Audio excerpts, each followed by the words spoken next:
रामायण के बारे में तो हम सभी जानते हैं, तो इसमें कई रामायण के बारे में हम जानते हैं, जैसे महर्षि वाल्मीकि कृत रामायण या फिर आनंद रामायण या तुलसी रामायण। रामायण और हनुमान जी को लेकर एक रोचक कथा है।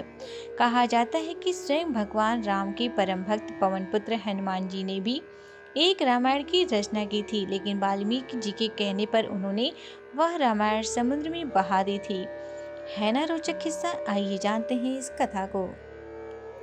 दोस्तों, पौराणिक कथाओं के अनुसार सबसे पहले रामायण हनुमान जी ने ही लिखी थी, जिसे हनुमद रामायण के नाम से जाना गया। बात उस समय की है जब अपनी लीला समाप्त करके भगवान राम हनुमान को अमर होने का आशीर्वाद देकर पुनः बैकुंठ लौट जाते हैं। इसके बाद हनुमान जी हिमालय पर्वत पर जाकर तपस्या करने लगते हैं। उसी दौरान वह प्रतिदिन अपनी नाखून से एक विशालकाय चट्टान पर रामायण लिखते थे। यह उनका रोजाना का नियम बन गया था। उसी समय महर्षि वाल्मीकि भी रामायण की रचना पूर्ण कर चुके थे और वह चाहते थे कि उनकी रामायण सबसे पहले भगवान शिव को निवेदित की जाए। इसके लिए वे कैलाश की ओर बढ़ने लगे। तभी रास्ते में उनकी भेंट हनुमान जी से हुई।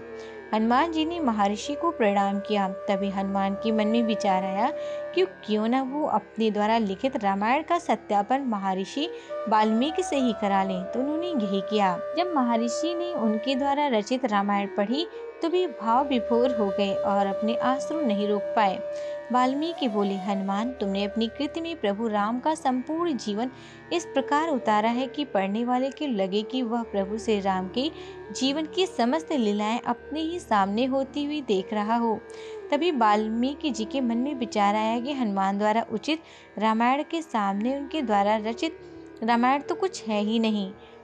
सभी लोग हनुमान जी की रामायण को पढ़ेंगे तो उनकी रामायण कौन पढ़ेगा।